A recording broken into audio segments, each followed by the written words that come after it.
Okay, so in this video, I want to show you the 3-step strategy we use here at Email Engineers to come up with hundreds of emails a month that convert. And that's the keyword here. So that converts, that gets sales.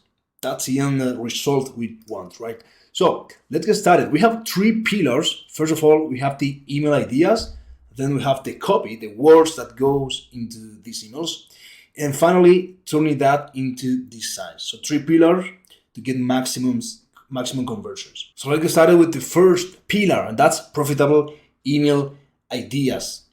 And we have 3 buckets here. So we have relationship emails, influence emails, and sales emails. Let me explain. First, we have relationship emails. Now, before you roll your eyes, let me explain why this works so well. First, there are emails that are designed to convert someone on the spot. So think a flash sale to a specific segment of your email list, right? A 20% discount to your list. But that's normally transactional and price incentivized. The real money is in the trust and relationship you build with your audience in the long term. And that's the long-term campaigns we create in this bucket called relationship. So that's how you get people buying from you without resorting to sales and discounts week after week, month after month, year after year, that just eat up all your margins and leave you with no money at the end of the month, right? This means getting people to like you and your brand. And to come up with these relationship campaigns or long-term campaigns, I like to call them long-term campaigns because you're thinking long-term, you must be in their world. So there's no other way to go around this. You have to get to know your customers, your market, your audience, know the places they visit, what they read, what the influencers they are following, what they are exposed to, what they are feeling about whatever it is that you're selling, right? You're not the only person marketing to them. There are dozens of other brands selling similar products, most likely, to yours, and they are saying things. Other brands are saying other things. Influencers are saying things. So all of this goes into the brain, into the mind of your customers. So they are exposed to a lot of things. So to be able to get them to take action, you have to be in their world. You have to know what they are going through. And when you are in their world, you can create campaigns that resonate with them and resonate with what they care about, their problems, their goals, their obstacles, whatever it is they're going through. And that's really relationships 101. But it's still something most brands get wrong with their email marketing. And for this, you're going to watch this other video where I go over relationship or long-term type of emails. So you will understand what I'm saying here way better than me just talking to you about the concept, right? So there's this video. That's the first bucket of our profitable email ideas campaigns. Then we have the next one, which is influence campaigns. So influence is getting people to realize for themselves that they need your products. And to do this, you have to list down all the features your product has and then turn that into actual benefits. And finally, find a compelling angle to present that idea. So again, feature to benefit to angle. For example, you know this example already, but it's just such a good one. The feature, the iPod, this is when the iPod first launched. The iPod has 2 GB of storage. The benefit of that, the benefit that you experience as a user, is that it's good enough for 1,000 songs. But that's not good enough as an idea. Then the angle that you use to promote this, let's say in a campaign, is 1,000 songs in your pocket. That's the idea. That's the influence type of campaign. It's really simple.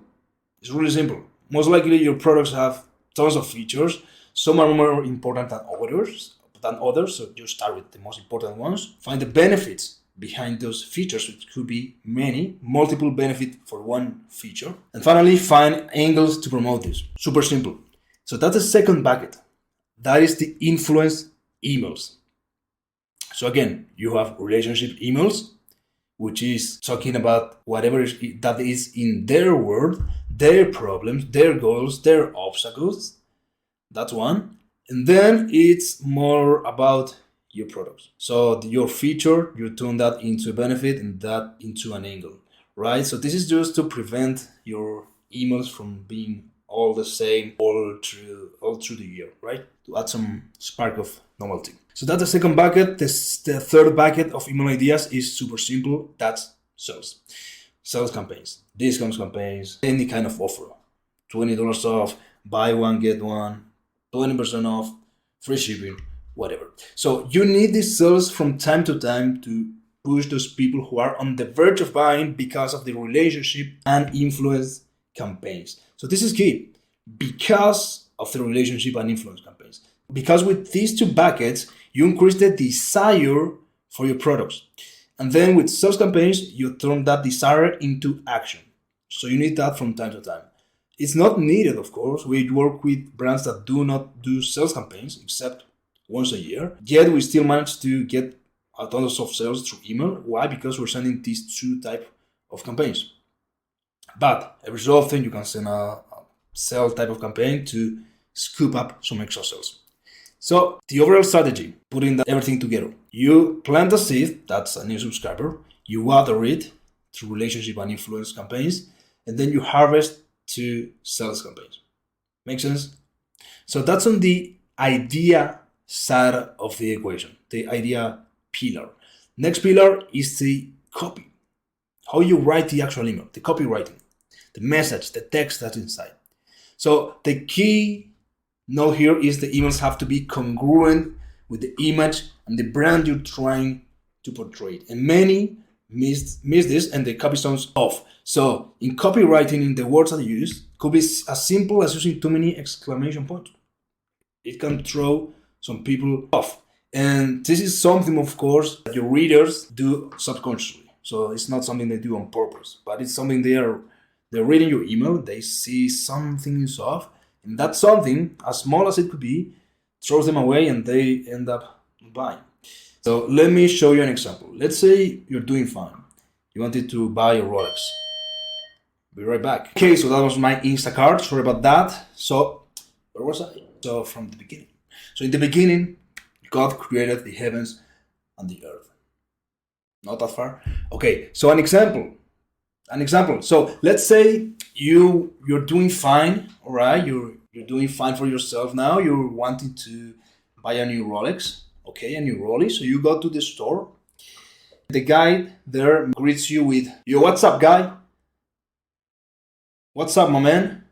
Right? Just three words that can throw you off the entire sale, right? That is the same happening here. Yo. Imagine you enter the store, he greets you with, "Yo." Same thing happening here, right? So it's off brand. You recognize it immediately. That's not Rolex-like behavior, right? That's more like Casio behavior.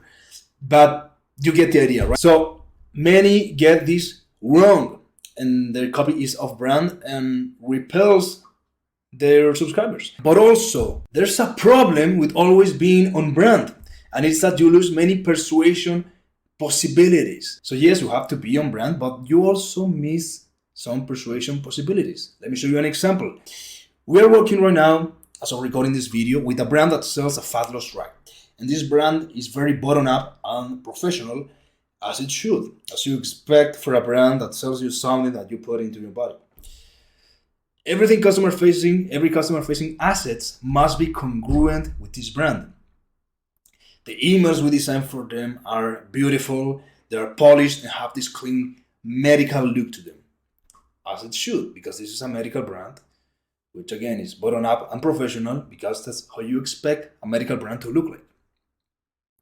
But we lose on some persuasion possibilities, meaning we lose on the possibility of going after people's emotions, pains, and fears. And that's unfortunate for us, because when selling a medical fat loss drug, appealing to people's emotions, their pains, their fears, makes selling fat loss products easy, right? So we cannot do that with our emails unless we introduce something.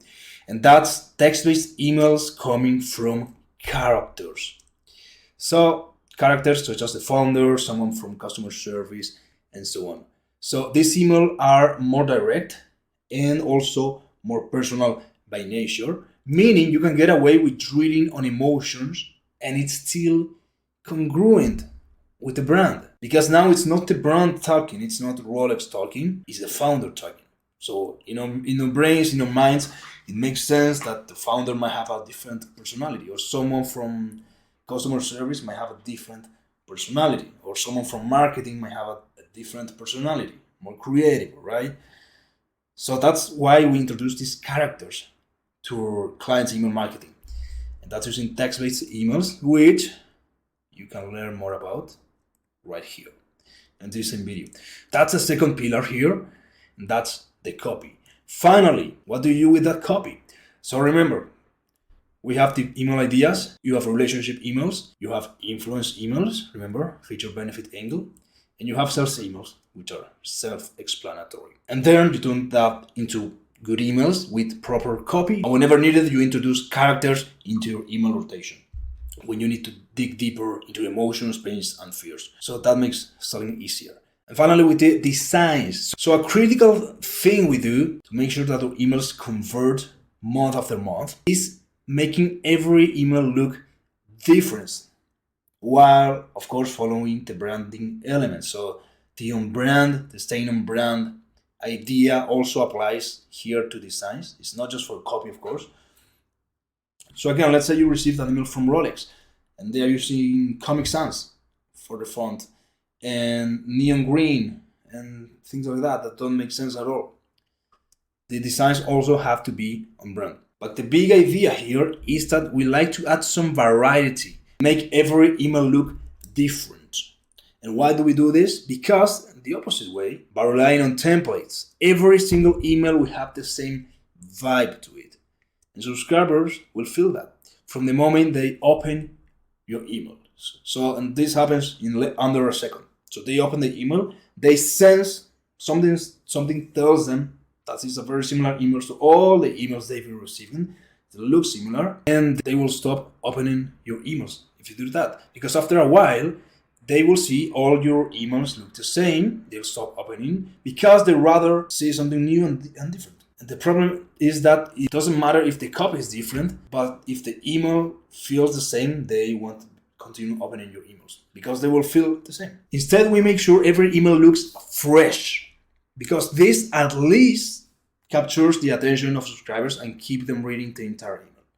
So we at least get a shot of our subscribers reading through the email, right? We give out an extra edge by having this variety and novelty into the emails that we design. And also, if you rely in templates, most of your emails look the same and feel the same, your subscribers will perceive you're not putting much effort into your marketing. That happens. In return, they'll put no effort into reading your emails.